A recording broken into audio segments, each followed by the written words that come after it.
Good evening दोस्तों, मैं Mantu Kumar बुद्धायम competitive class में आपका स्वागत करता हूं। और समय हो चला है शाम के 7 बजे। आज दिनांक है 24/2/2021 और स्टार्ट होने जा रहा है इंग्लिश ग्रामर का क्लास। और आज इंग्लिश ग्रामर का पहला दिन है, फर्स्ट डे है। तो मैं बेसिक से चलूँगा और आप लोग पहले बेस समझ लेंगे, उसके बाद फिर हम आगे बढ़ेंगे और अगले दिन बनाएंगे नया वीडियो। उसमें हम बताएंगे आपको। थोड़ा लेफ्ट कीजिए, देखेंगे और ये करेंगे, बताएंगे कि कैसा दिख रहा है। कमेंट जो अभी किए वो बताएंगे। अब ठीक दिखाई दे रहा है? कमेंट कीजिए।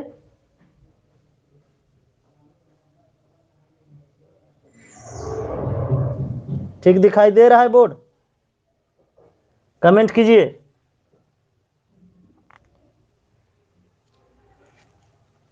तो देखेंगे, बेसिक रूप से चलेंगे और उसके बाद अगले दिन हम शुरू करेंगे नाउन यानी कि संज्ञा। और संज्ञा से स्टार्ट करके और धीरे धीरे आगे बढ़ेंगे बेसिक लेवल से लेकर के कंपटीशन लेवल तक। देखो इधर, उधर कर दें थोड़ा सा। चलो ठीक है, ठीक है, जाइए। तो अभी हम समझेंगे सबसे पहले पार्ट्स ऑफ स्पीच।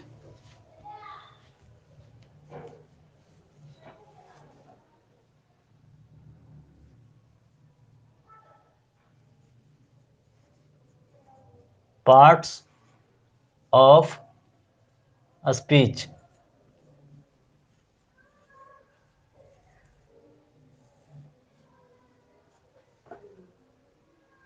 तो ध्यान देंगे,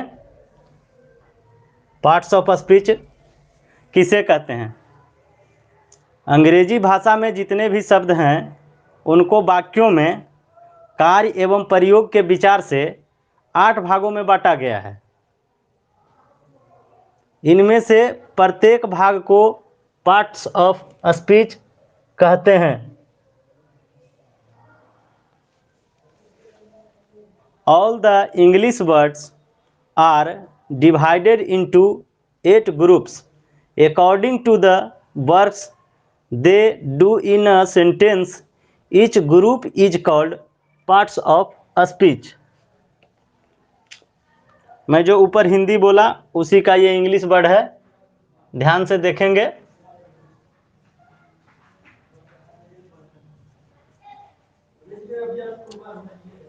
मैं इसको स्टडी मटेरियल पे भी लोड कर दूंगा। All the English words are divided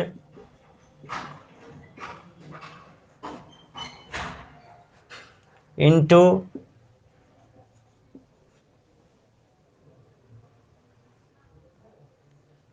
8 groups.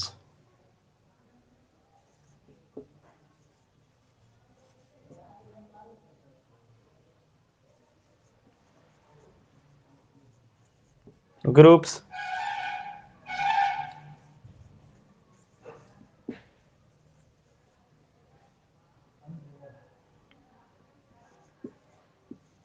according to the work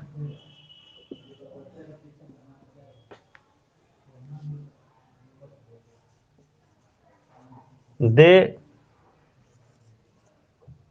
do in a sentence.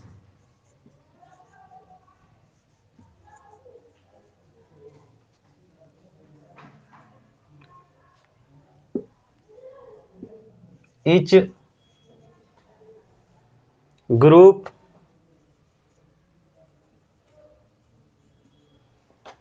Is called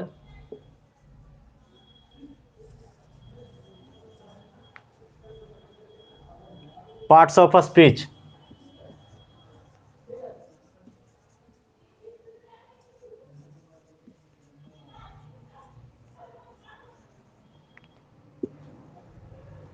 तो ये पार्ट्स ऑफ स्पीच कौन कौन हैं, इनके बारे में जानेंगे।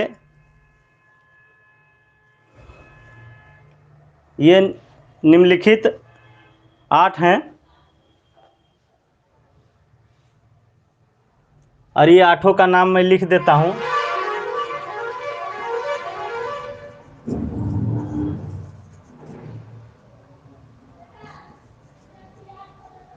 ये निम्नलिखित हैं, तो इनकी संख्या है 8, यानी कि 8।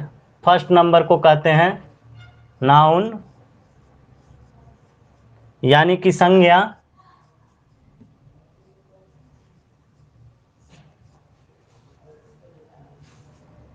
सेकेंड को कहते हैं प्रोनाउन,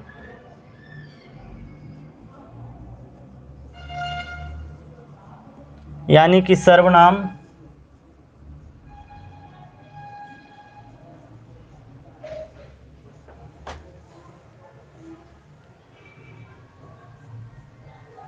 थर्ड को कहेंगे एडजेक्टिव,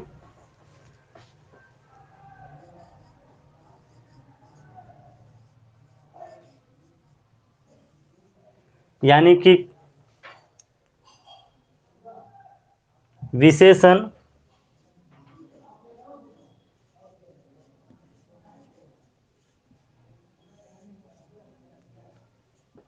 फोर्थ को कहेंगे वर्ब, यानी कि क्रिया।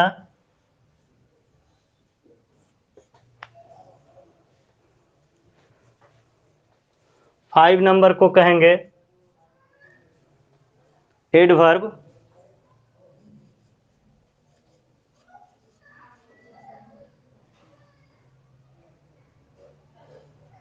यानी कि क्रिया विशेषण।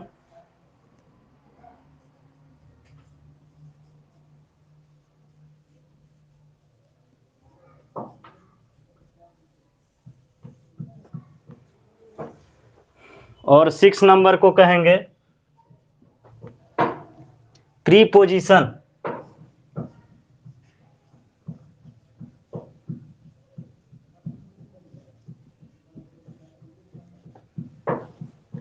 प्रीपोजिशन यानी कि संबंध बोधक अव्यय।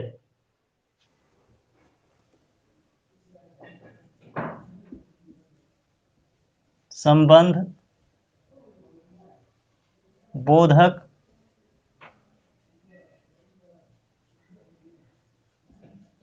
अव्यय।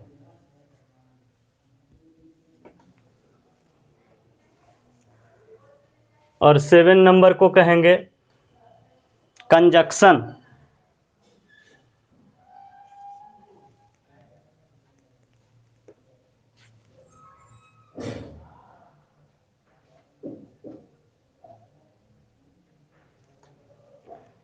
इसको लिखना है।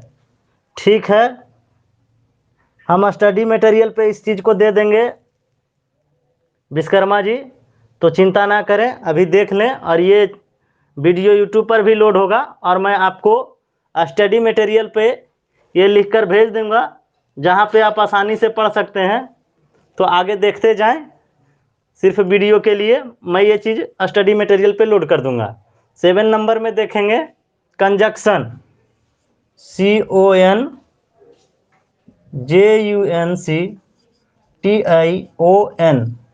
कंजक्शन का मतलब होता है समुच्चय बोधक अव्यय।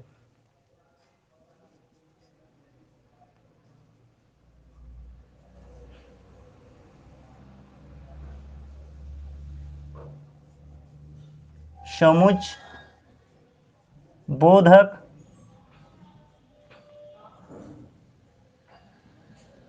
अव्यय। और लास्ट होता है इंटरजेक्शन,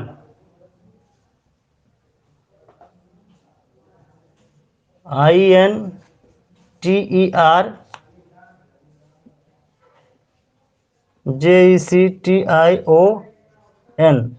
इंटरजेक्शन यानी कि होता है विषम्यादि बोधक अव्यय।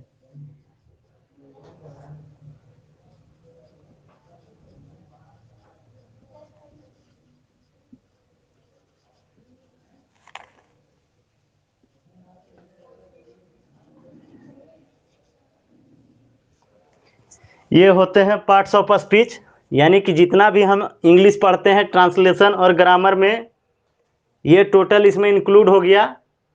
यही इंग्लिश ग्रामर का रूप है और यही सारा चीज़ को आगे विस्तार से पढ़ेंगे। तो इस चीज़ में कुछ चीज़ को और समझना होता है सेंटेंस को समझने के लिए, मैं उसको बता देता हूँ। जिनको लगता है कि हम इसी से याद करें तो स्क्रीनशॉट अपने मोबाइल पे ले सकते हैं। एक कमेंट है, देख लेते हैं।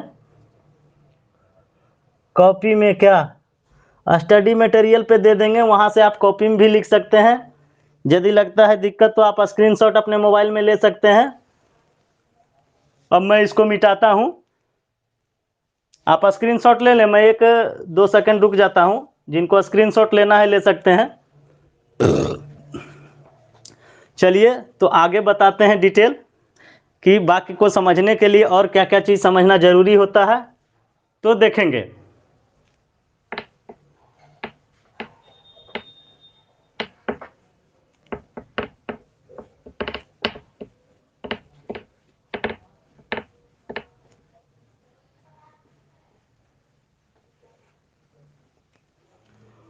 अब आप देखेंगे पर्सन, पर्सन का मतलब होता है हिंदी में पुरुष। इसके बारे में जानेंगे कि पर्सन क्या है और इसका क्या कार्य और रूल है, इसके बारे में हम बताएंगे। ज़्यादा कमेंट ना करें, जरूरी कमेंट ही करें, क्योंकि देखने में भी टाइम जाता है। तो आप देखेंगे पर्सन,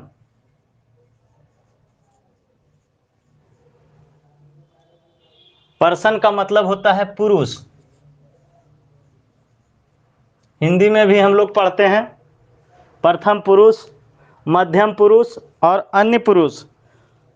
तो ये हिंदी की बात है, हिंदी व्याकरण के। वहाँ भी जब पढ़ाएंगे तो पूरी तरह से जानकारी देंगे, लेकिन अंग्रेजी यानी कि इंग्लिश व्याकरण में, इंग्लिश ग्रामर में हम लोग 2 ही पर्सन पढ़ते हैं। एक फर्स्ट पर्सन, इसमें भी 3 पर्सन पढ़ते हैं। इसमें भी है फर्स्ट पर्सन, सेकेंड पर्सन और थर्ड पर्सन। तो ये तीनों के बारे में देखेंगे और किसको फर्स्ट पर्सन बोलेंगे, किसको सेकेंड पर्सन बोलेंगे, किसको थर्ड पर्सन बोलेंगे, उसको भी दिखाएंगे और उसका वाक्य में किस तरह से प्रयोग होगा उसके बारे में भी जानेंगे। तो पहले देखते हैं कि there are 3 types.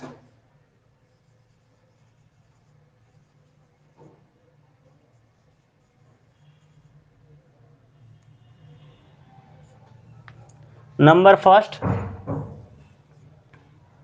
First person.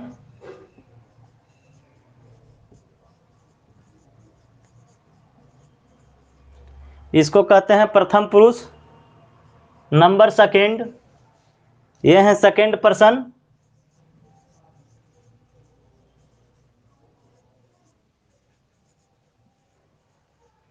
और नंबर तीसरा होता है थर्ड पर्सन।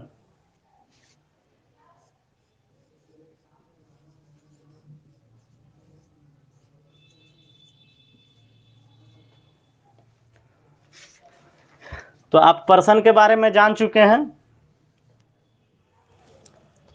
जिनको ज़्यादा तेजी है और कॉपी में नहीं लिखना चाहते हैं तो स्क्रीनशॉट ले सकते हैं। अब जानते हैं नंबर के बारे में। हम केवल आज वही चीज़ को छू रहा हूँ जो बेसिक है और जिसको जानना जरूरी है, और उसके बाद टोटल चीज़ को मैं विस्तार से बताऊंगा, चैप्टर बाय चैप्टर, एक एक करके। सिर्फ अभी बेसिक बता रहा हूँ जो कि आपके माइंड में आ जाए, और जब मैं सेंटेंस बताऊं तो वहाँ पे समझने में कठिनाई ना हो। तो आगे देखते हैं और देखेंगे नंबर के बारे में। नंबर का मतलब होता है वचन।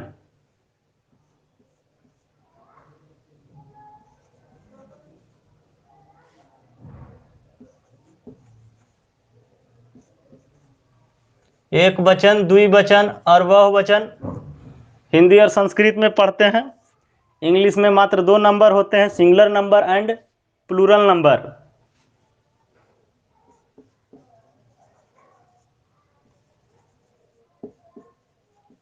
ये दो हैं। नंबर फर्स्ट सिंगुलर नंबर,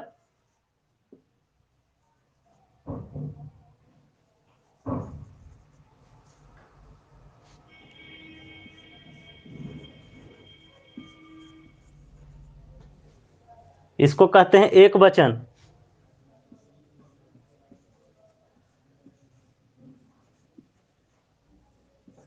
और नंबर सेकेंड होता है प्लूरल नंबर।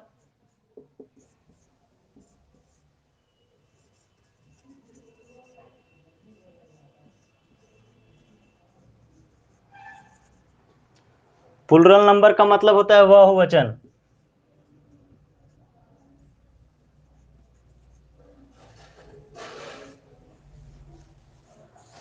तो आप नंबर के बारे में देख चुके हैं, इसका उपयोग भी आगे बताएंगे कि किसको कहाँ होता है। एक डायग्राम बनाएंगे और उसमें सारा चीज़ बता देंगे। अब आगे जानते हैं आर्टिकल के बारे में। आर्टिकल का प्रयोग सेंटेंस में बहुत ज़्यादा होता है, तो इसके बारे में जानते हैं कि आर्टिकल क्या है।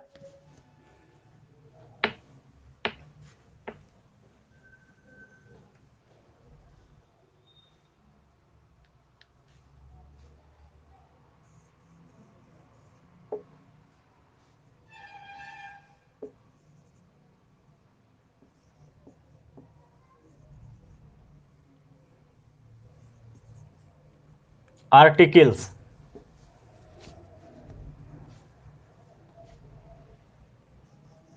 ए और एन एंड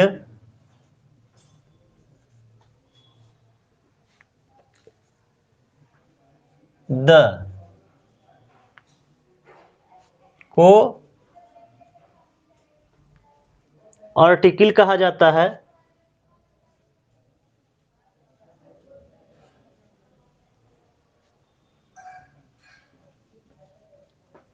आर्टिकल्स कहा जाता है। सामान्यतः इनका प्रयोग नाउन के पहले होता है।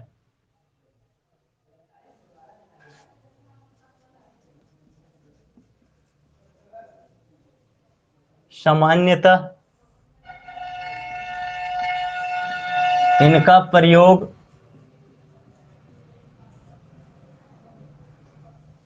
नाउन यानी कि संज्ञा पहले बता चुके हैं, नाउन के पहले होता है।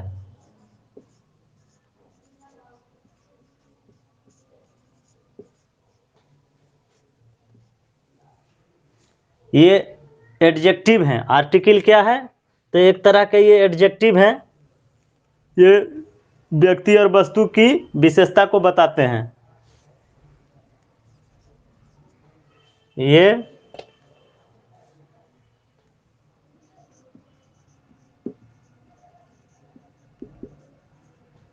एडजेक्टिव हैं। इन्हें मॉडर्न इंग्लिश ग्रामर में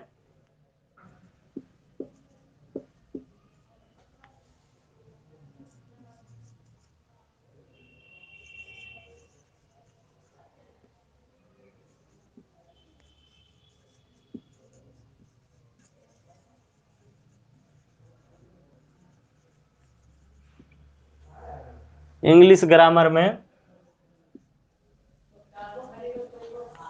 डिटर्मिनेंट के नाम से जाना जाता है। डिटर्मिनेंट के श्रेणी में ये आता है।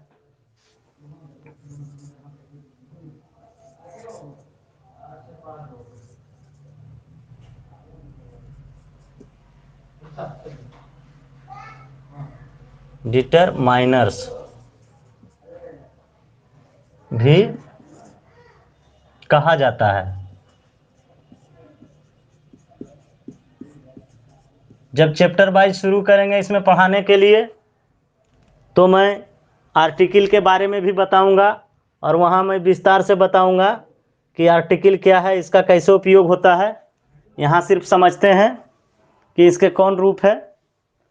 तो आर्टिकल के ये भी दो टाइप के होते हैं, एक डिफिनिट आर्टिकल होता है और एक इनडिफिनिट आर्टिकल होता है।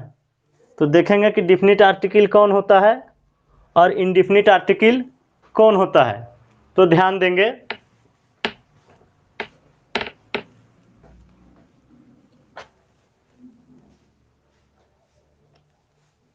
यहाँ पे एक डायग्राम बनाते हैं।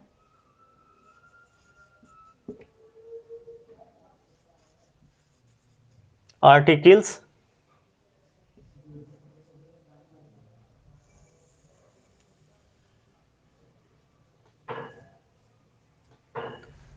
एक को कहते हैं इनडिफिनिट आर्टिकल,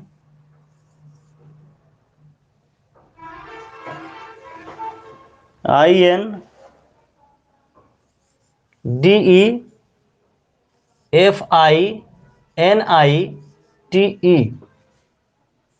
इनडिफिनिट आर्टिकल।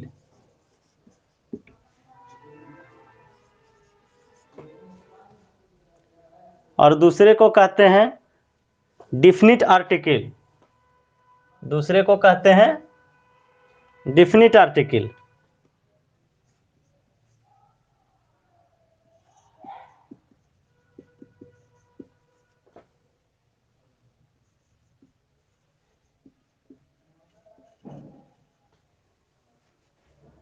तो देखेंगे इनडिफिनिट आर्टिकल में किसको रखते हैं, तो ए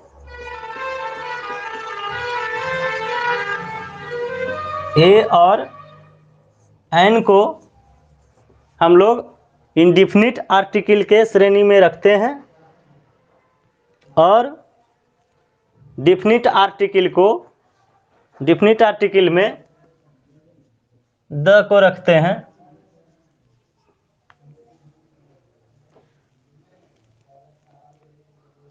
नंबर फर्स्ट की बात करें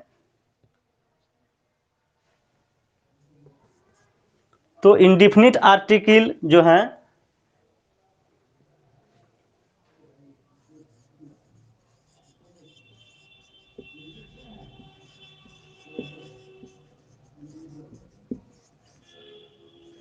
इनडिफिनिट आर्टिकल का प्रयोग किस क्षेत्र में होता है, तो ए और एन का प्रयोग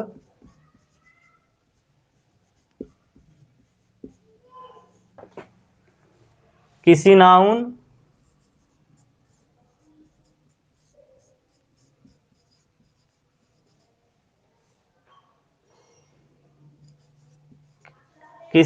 के पोजीशन को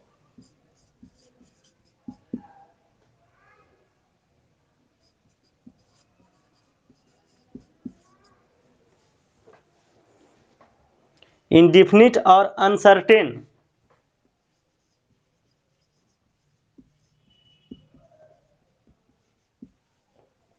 इनडिफिनिट और अनसर्टेन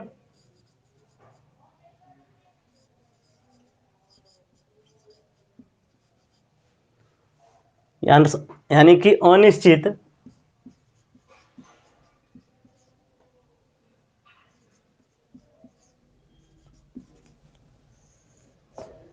अनिश्चित बनाने के लिए किया जाता है।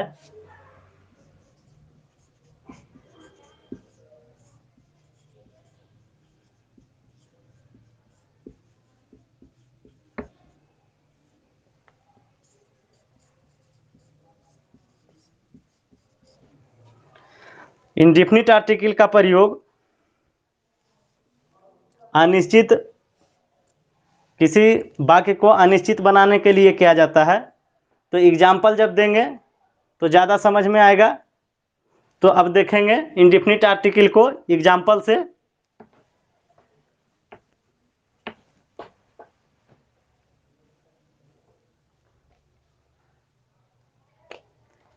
एग्जाम्पल फर्स्ट देखेंगे,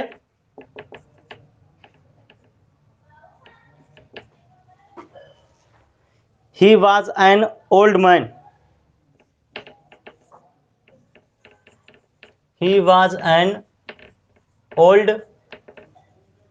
मैन। यानी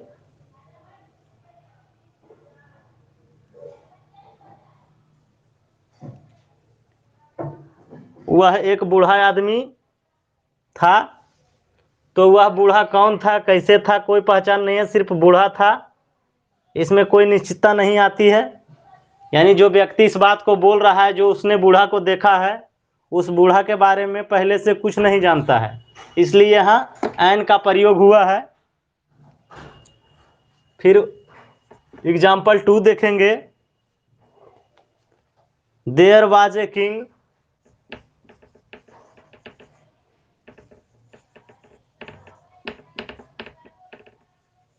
यानी कि एक राजा था। तो यहाँ भी एक राजा था, तो इसके बारे में जो वक्ता है यानी जो बोलने वाला है वो पहले से कुछ नहीं जानता है, तो यहाँ पे ए का प्रयोग हुआ है। अब देखेंगे डिफिनिट आर्टिकल के बारे में। तो डिफिनिट आर्टिकल के तरफ बढ़ते हैं।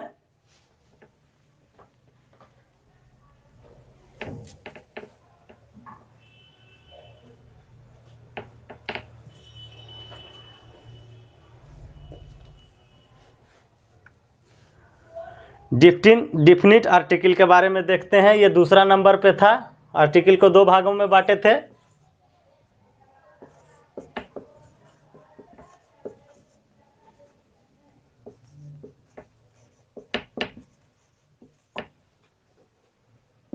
तो इसमें देखेंगे द का प्रयोग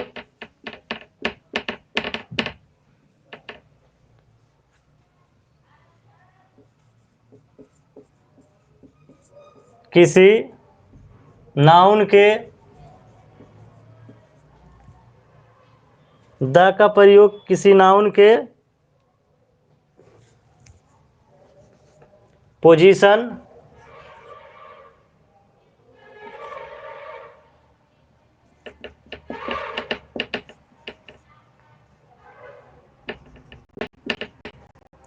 को डिफिनिट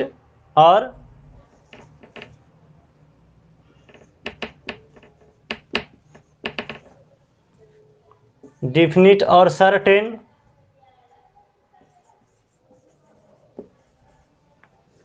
यानी कि निश्चित,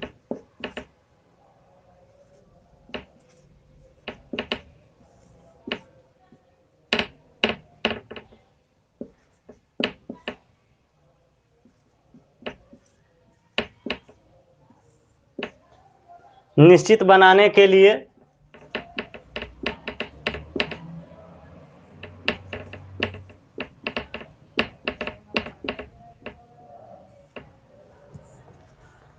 किया जाता है।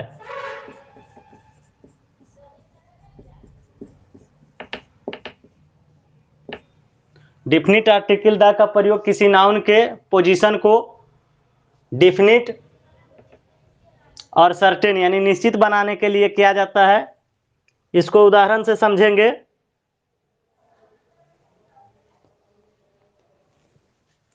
और एग्जाम्पल फर्स्ट लेते हैं।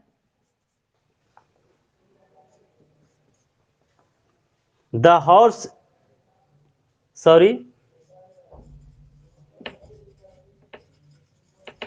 द हाउस इन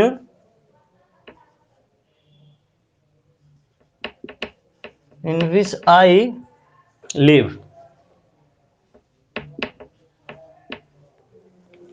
कह रहा the house in which I live is new, घर जिसमें मैं रहता हूं नया है। तो इस घर के बारे में जो वक्ता है, जो बोलने वाला है, ट्यूटर है, वो पहले से इसके बारे में जानते हैं कि मैं जिस घर में रहता हूं नया है। तो यहाँ पे द का प्रयोग उस घर की निश्चितता को बतलाने में हुआ है, और इसीलिए निश्चित वाक्य के प्रयोग में ही द आर्टिकल का प्रयोग होता है। अब एग्जाम्पल नंबर सेकेंड देखेंगे। और लिखा है the gold of Nepal is cheap,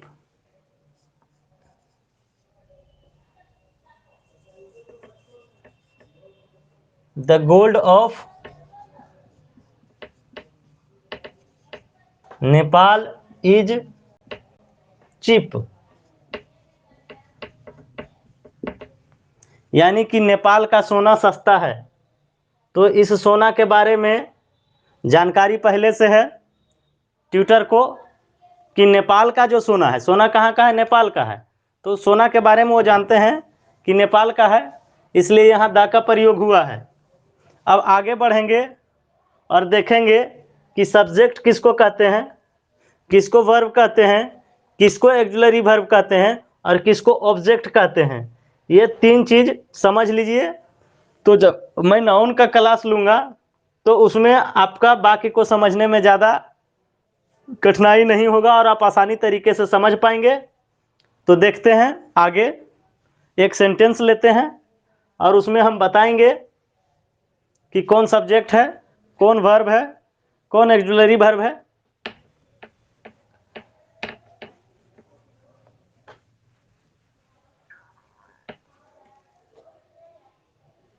तो मैंने एक वाक्य को लिया,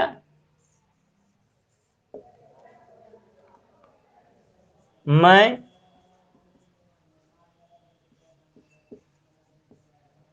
एक कार खरीदने जा रहा हूं, खरीदने जा रहा हूं। इसमें है I am going to buy a car. यहाँ पे देखेंगे कार कौन खरीदने जा रहा है, कौन करके जब क्वेश्चन कीजिएगा और जो आंसर आएगा उसी से आपका सब्जेक्ट का पता चलेगा। तो यहाँ पे कौन कार खरीदने जा रहा है, तो मैं। तो यहाँ पे आई जो है ये सब्जेक्ट हुआ,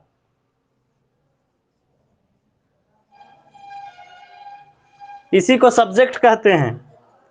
और आगे देखिए, कार मैं क्या खरीदने जा रहा हूँ, ऐसे करके जब उच्चारण करेंगे सेंटेंस को कि मैं क्या खरीदने जा रहा हूँ, तो आंसर आता है कार।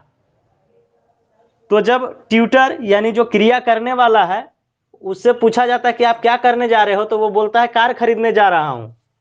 तो कार खरीदने जा रहे हैं, तो इसका मतलब हुआ कि वो ऑब्जेक्ट है, तो इसीलिए कार को हम कहेंगे ऑब्जेक्ट। कार हो गया ऑब्जेक्ट। और आगे देखेंगे गोइंग, जा रहा हूं, जाना, खाना, पीना, सोना, हंसना, रोना। न धातु का प्रयोग होता है, कोई भी क्रिया को उठा के लीजिए उसमें ना जरूर लगा रहता है, तो इससे हम क्रिया की पहचान कर लेते हैं। तो यहाँ पे गोइंग हो गया मेन वर्ब, इसको कहते हैं मेन वर्ब। मेन वर्ब का मतलब हुआ मुख्य क्रिया, और इस क्रिया को करने में जो वर्ड सहायक होता है उसको हम लोग कहते हैं एक्सिलरी वर्ब। और यहाँ पे एम को हम एक्सिलरी वर्ब के रूप में लिखेंगे, AUXILIARY,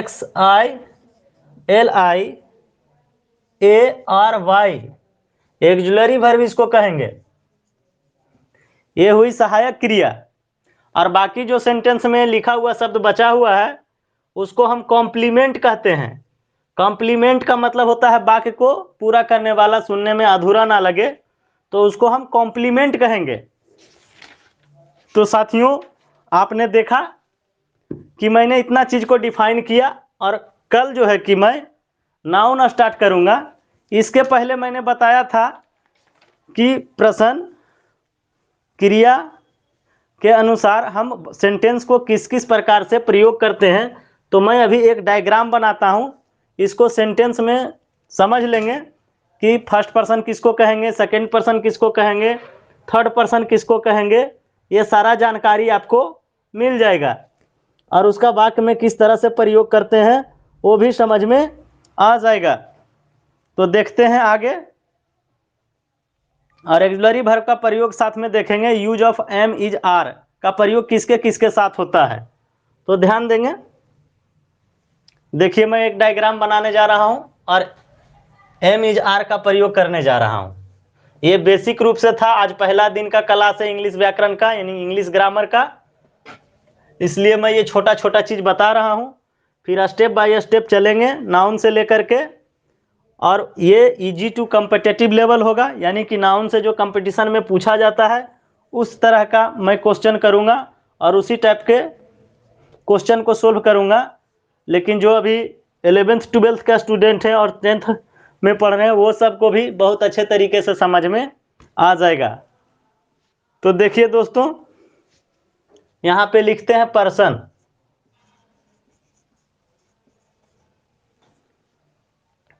और आपको पहले ही बता चुके हैं कि प्रश्न कितने हैं, 3 हैं, और नंबर बता दिए हैं, कितने हैं नंबर, तो 2 नंबर हैं। एक को कहते हैं सिंगुलर नंबर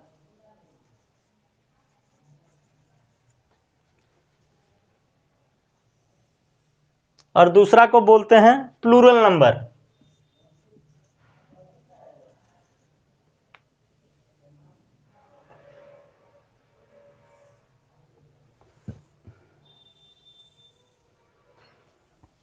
तो देखिए कैसे कैसे प्रयोग होता है यहाँ पे।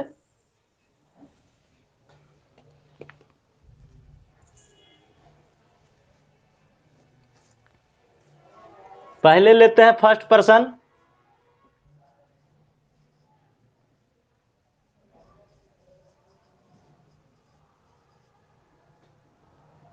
फर्स्ट पर्सन के सिंगुलर नंबर में लिखते हैं, आई को रखते हैं। आई माने होता है मैं, और मैं फर्स्ट पर्सन के सिंगुलर नंबर में होता है, फर्स्ट पर्सन के सिंगुलर नंबर में, और इसका आई के साथ हमेशा एम का प्रयोग होता है ऑक्सिलरी वर्ब के रूप में। तो आई एम हैप्पी, यानी कि मैं खुश हूं। तो यहाँ पे ये एम का प्रयोग हुआ, और फर्स्ट पर्सन के प्लूरल नंबर में रखते हैं वी को, और वी का मतलब होता है हम लोग। तो फर्स्ट पर्सन के सिंगुलर नंबर में आई और प्लूरल नंबर में बी होता है, और बी का प्रयोग बी के साथ प्लूरल सब्जेक्ट के साथ प्लूरल वर्ब का प्रयोग होता है। और जहां मेन वर्ब नहीं रहे, ऑक्सिलरी वर्ब ही मेन वर्ब के जैसा काम करता है, तो वी आर हो गया हैप्पी।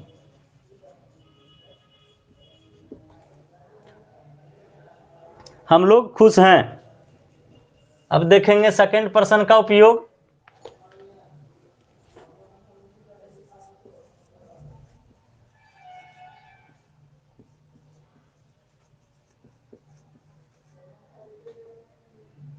सेकंड पर्सन के सिंगुलर नंबर में होता है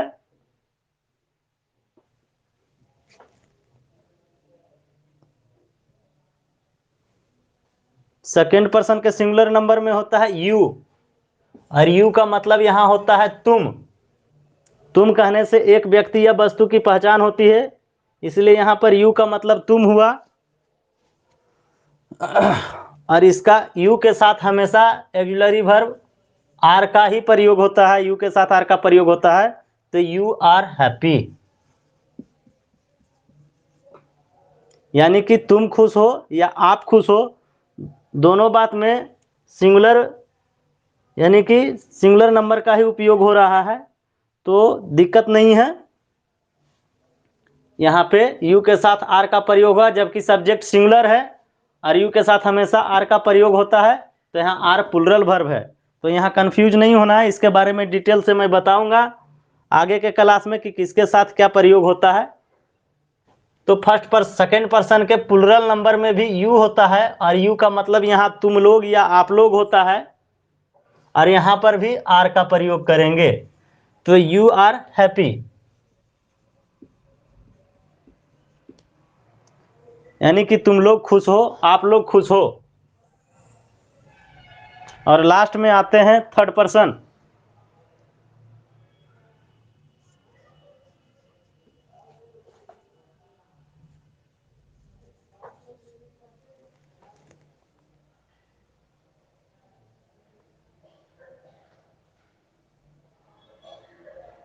दिख रहा है ना।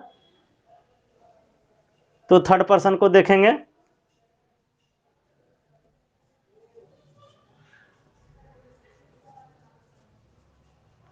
और थर्ड पर्सन के सिंगुलर नंबर में बहुत सारे वाक्य, बहुत सारे सब्जेक्ट के रूप में होते हैं। तो ये है ही का मतलब होता है वह, और ये होता है पुल्लिंग यानी पुरुष जाति का उपयोग होता है। और इसके आगे होता है सी मतलब भी वह होता है, और ये स्त्रीलिंग यानी स्त्री जाति के लिए प्रयोग होता है। और उसके बाद होता है इट का मतलब भी यह वह होता है, और ये निर्जीव वस्तु के लिए और छोटे छोटे जानवर और कीट पतंगा के लिए प्रयोग होता है।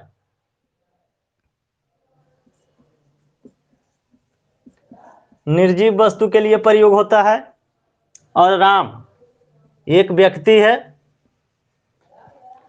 राम एक व्यक्ति है। तो यहाँ पे राम भी फर्स्ट पर्सन है, क्योंकि राम कहने से केवल और केवल एक व्यक्ति का ही बोध हो रहा है, इसलिए राम भी थर्ड पर्सन के सिंगुलर नंबर में आता है।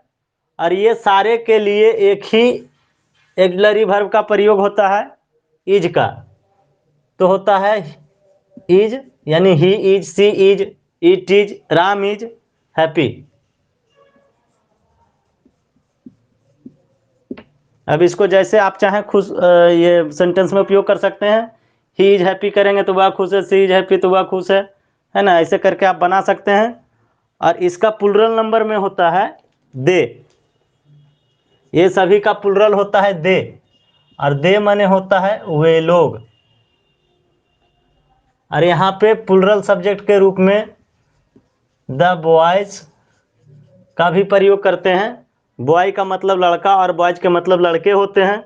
तो ये प्लुरल फॉर्म में है, यानी बहुवचन संज्ञा बहुत से सारे नंबर यानी कि बहुत सारे लड़के का बोध करा रहा है। वे लोग में भी बहुत सारे मैन होंगे तभी हम कहेंगे। तो ये दोनों के साथ प्लुरल सब्जेक्ट है, तो इसके साथ प्लुरल वर्ब आर का प्रयोग होता है। तो दे आर या we are, the boys are happy.